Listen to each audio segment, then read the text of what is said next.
বিকেল বন্ধুরা, নিশ্চয়ই খুব ভালো আছো। তোমাদের সবাইকে স্বাগত প্রাণ মিল্ক ক্যান্ডি কুইজ শো জানার আছে বলার আছেতে। তোমাদের সাথে আছি আমি সোনিয়া রিফাত।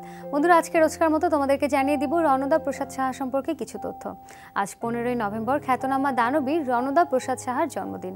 আরপি সাহা নামে সমধিক পরিচিত এই দানবীর 1896 সালে ঢাকার সাভারের কাছুর গ্রামে জন্মগ্রহণ করেন। আরপি সাহা 1938 সালে মায়ের নামে টাঙ্গাইলের মির্জাপুরে কুমুদিনী ডিসপেন্সারি ও 20 শয্যা বিশিষ্ট হাসপাতাল প্রতিষ্ঠা করেন, বর্তমানে যার শয্যা সংখ্যা 800। এছাড়া তিনি শিক্ষা বিস্তারে ভারতেশ্বরী হোমস ও কুমুদিনী মেডিকেল কলেজ প্রতিষ্ঠা করেন। 1947 সালে Kumudini welfare trust of Bengal প্রতিষ্ঠা করে আরপি সাহা তার সকল সম্পত্তি সেখানে দান করে যান। 1971 সালে 7ই মে পাকিস্তানি হানাদার বাহিনীর হাতে প্রাণ হারান এই মহান ব্যক্তি। বন্ধুরা, আজকে আমাদের সঙ্গে আছেন আবৃত্তি শিল্পী কুমার লাবলু। চলো কথা বলি তার সঙ্গে। ভাই, আপনাকে স্বাগত প্রাণ মিল্ক ক্যান্ডি কুইজ শো জানার আছে বলার আছে। কেমন আছেন? আছি, ভালো আছি। তোমাকেও অনেক শুভেচ্ছা। ভাই, আপনাকে আজকে পেয়েছি, খুব ভালো লাগছে। অনেক আবৃত্তি শুনবো। আর শুরুতে জানতে চাই যে মাদারীপুর আবৃত্তি সংগঠন উদ্ভাসের সঙ্গে আপনি দীর্ঘ 12 বছর ধরে জড়িয়ে আছেন, কেমন চলছে সংগঠনটি? আমরা সেই প্রথম থেকেই অনেক ভালো চলছে। আমার সবচেয়ে বেশি ভালো লাগছে, আমি যে কথাটা না বলেই পারছি না, সেটা হচ্ছে যে এসে যখন তোমাকে পেয়েছি, কারণ তুমি আমার থেকেই শুরু, অর্থাৎ আবৃত্তি শিক্ষাটা আমার কাছ থেকে, উদ্ভাস থেকে। এটা হচ্ছে আমার সবচেয়ে বড় পাওয়া এবং সবচেয়ে আনন্দের ব্যাপার। এবং তুমি সেই প্রথম থেকেই ছিলে, সেই থেকে যেরকম দেখে এসেছো যে একটি প্রবহমানতা ছিল, একটি কল্লোল মুখর ছিল, ওভাবেই আমাদের আবৃত্তি সংগঠনটি এগিয়ে চলেছে নানান কাজের মধ্য দিয়ে, তার আবৃত্তির কাজের মধ্য দিয়ে। আচ্ছা, তো নিশ্চয়ই অনেক ধরনের অনুষ্ঠান আয়োজন করা হচ্ছে সেই বিশেষ দিনগুলোতে। তা তো নিশ্চয়ই, প্রত্যেকটা দিনে যে দিবস ভিত্তিকগুলো করি, তাছাড়াও আমরা নানানভাবে প্রযোজনাগুলো করে থাকি। আর আমাদের যেটা উদ্দেশ্য সেটি হচ্ছে যে মান ভাষাকে মানুষের মধ্যে যাতে আরও বেশি বিস্তৃত করা যায়, মানুষ যাতে উত্তর প্রজন্ম, বর্তমান প্রজন্ম, এরা যাতে সুন্দর করে কথা বলতে পারে, সেই ব্যাপারটি নিয়ে আমরা কাজটা করে যাচ্ছি। ভাই, এখন একটু জানতে চাই যে এখন বর্তমান সময় সেখানকার তরুণদের মাঝে আবৃত্তি চর্চার আগ্রহটা কতটা দেখছেন? যদি বলি, সেটা হচ্ছে যে আমাদের মাদারীপুরে আবৃত্তি চর্চাটা কিন্তু সত্যি বলি যে বেশ ভালো, আগের চাইতে অনেক ভালো, আরও বেশি বেগবান হচ্ছে, প্রতিনিয়তই হচ্ছে।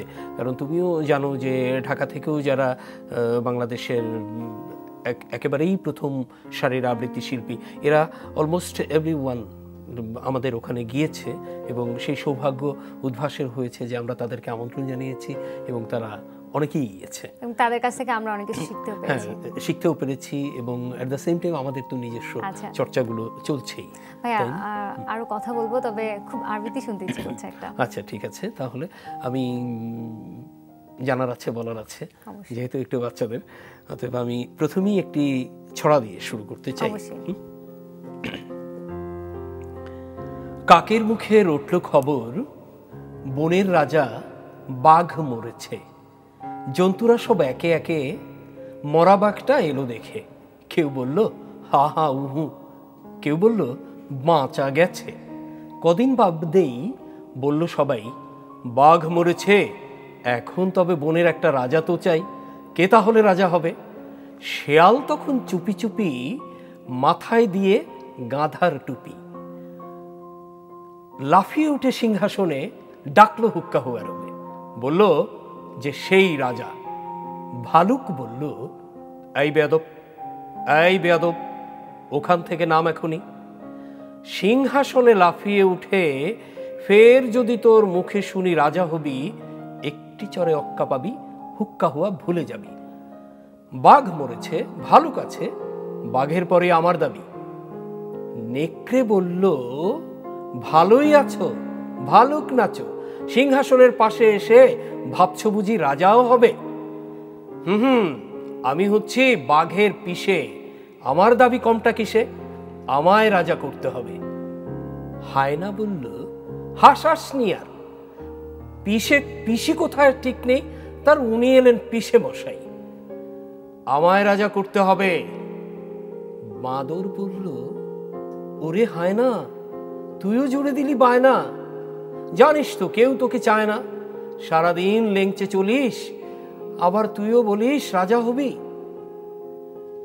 জানিস তো আমি হচ্ছি বানর, অর্ধেক নর, বনবাসী বুদ্ধিজীবী, আমায় রাজা করতে হবে, সবাইকে বলে দিবি।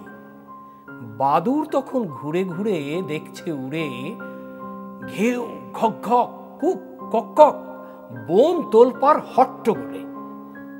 বাদুর তখন ঘুরে ঘুরে বলছে উড়ে, সবাই ভাবছিস রাজা হবি, আরেকজন যে এসে গেছে, ऐसा জওয়ান ইয়া থাবা। কেউ বলল ওরে বাবা, কেউ বলল পালা পালা, কেউ বলল আন ফুলের মালা।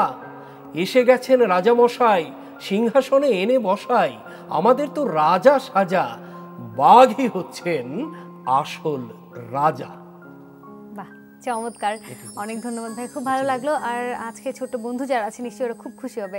দেখা যাক, একজন বন্ধু আছে আমাদের সঙ্গে, একটা ফোন কল নিয়ে। আচ্ছা, অবশ্যই। হ্যালো, কে আছে আমাদের সঙ্গে? হ্যালো আপু, আমি মাদিহা। কেমন আছো বন্ধু? জি আপু, ভালো আছি। কোন ক্লাসে পড়ছো? ক্লাস 8-এ। ক্লাস 8-এ, ঠিক আছে। কোন বিভাগটি পছন্দ, ঝটপট বলে ফেলো। জানা অজানা। জানা অজানা, ঠিক আছে। জানা অজানা থেকে প্রশ্ন করছি তোমার জন্য। যুক্তরাষ্ট্রের রিপাবলিকান নেতা ডোনাল্ড ট্রাম্প দেশটির কততম প্রেসিডেন্ট? ক 58তম, খ 40তম, গ 45তম। বলো। গ 45তম। গ 45তম, নিলাম উত্তর সঠিক। দ্বিতীয় প্রশ্ন, 89তম অস্কারে বিদেশি ভাষার চলচ্চিত্র বিভাগে বাংলাদেশের কোন চলচ্চিত্র মনোনয়ন লাভ করেছে? ক অজ্ঞাতনামা, খ গেরিলা, গ রানওয়ে। বলো। গ রানওয়ে। গ রানওয়ে, নিলাম, কিন্তু দুঃখিত বন্ধু, উত্তরটি ভুল। সঠিক উত্তর ক অজ্ঞাতনামা। আর একজন বন্ধু আছে। হ্যালো। হ্যালো, আসসালামু আলাইকুম। ওয়ালাইকুম আসসালাম, কে বলছো? আমি মুইন বলছি। মুইন, কেমন আছো? ভালো আছি, আপনি কেমন আছেন? আমিও খুব ভালো আছি। কোন ক্লাসে পড়ছো? চতুর্থ শ্রেণী। ঠিক আছে, কোন বিভাগটি পছন্দ বলো। গুণীজনের বাণী। গুণীজনের বাণী, বাহ, বেশ চটপট করে উত্তর দিচ্ছ। আশা করছি খুব সুন্দর করে সঠিক উত্তরটাও দিয়ে দিবে, তাই না? প্রশ্ন করছি তোমার জন্য। শিক্ষা হচ্ছে মানুষের শক্তি, ভাষার মাধ্যমেই সেই শিক্ষাকে বলেছেন? ক হুমায়ুন আজাদ, খ ডক্টর আহমদ শরীফ, গ ডক্টর মোহাম্মদ শহীদুল্লাহ। বলো।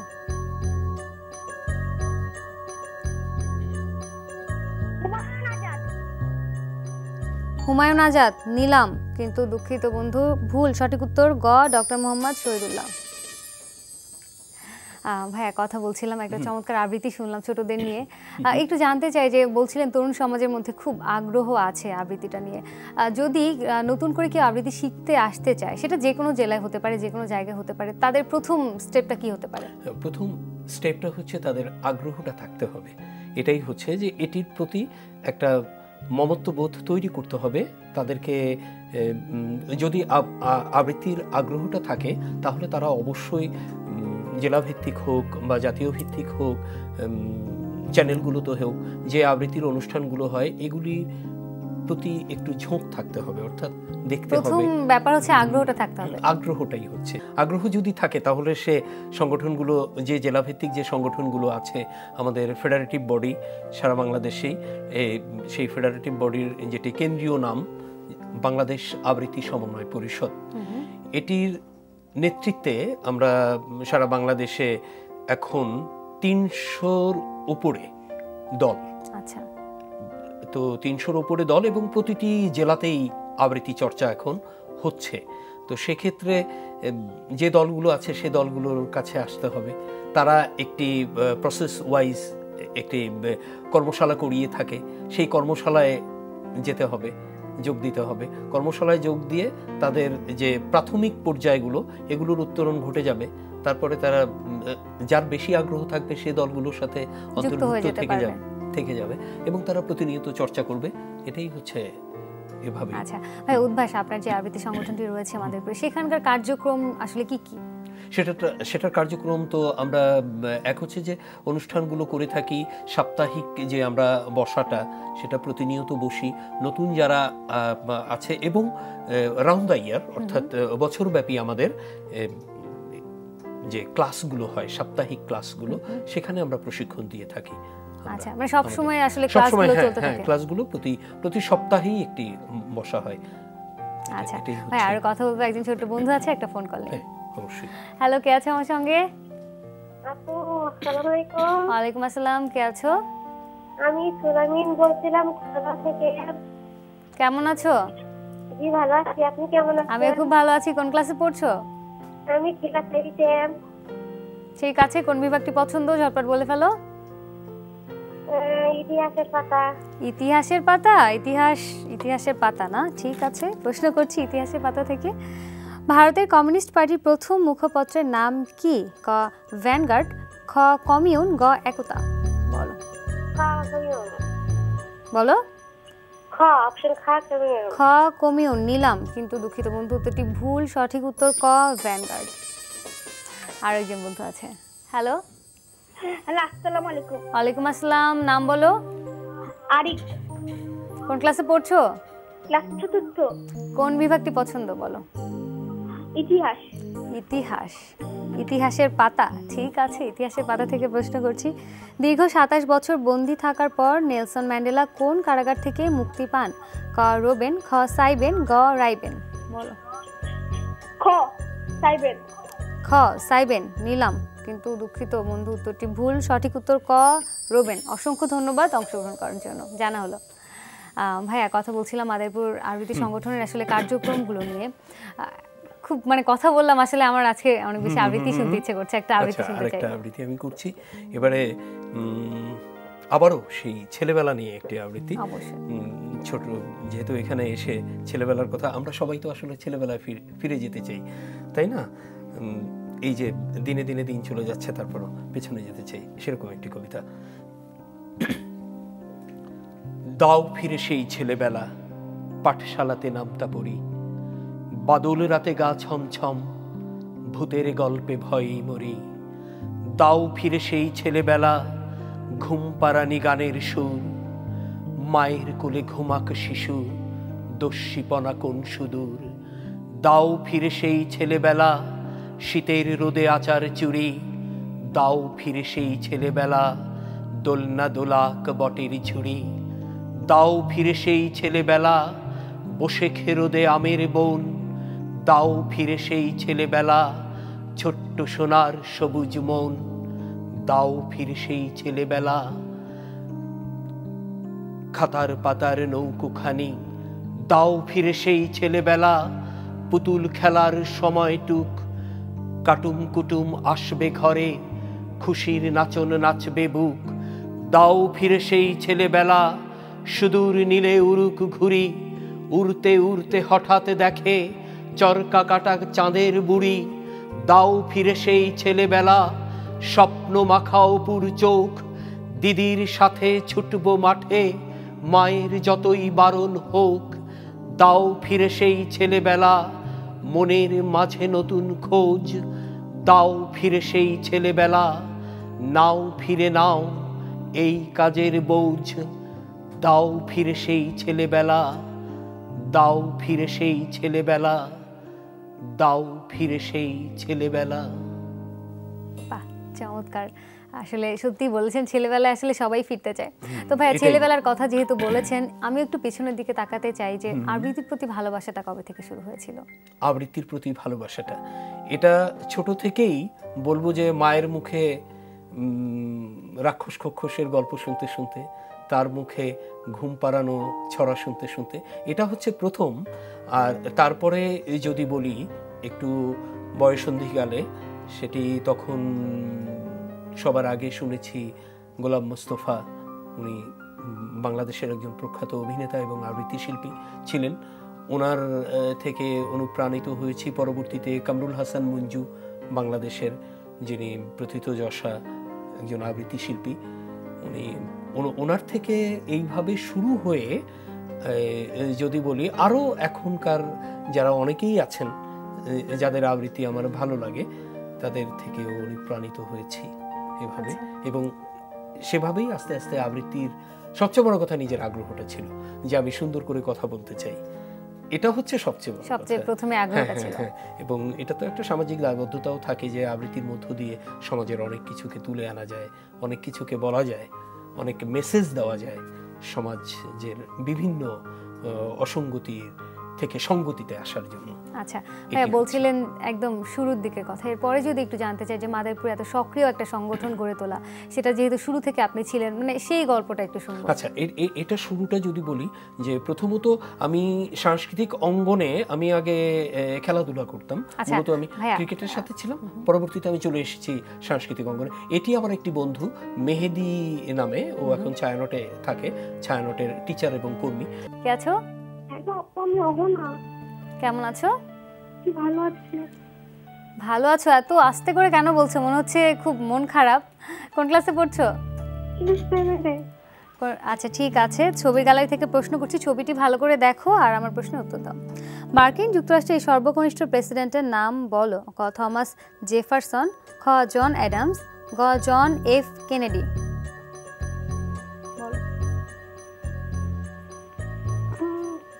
জন F Kennedy. John F Kennedy নিলাম উত্তর সঠিক।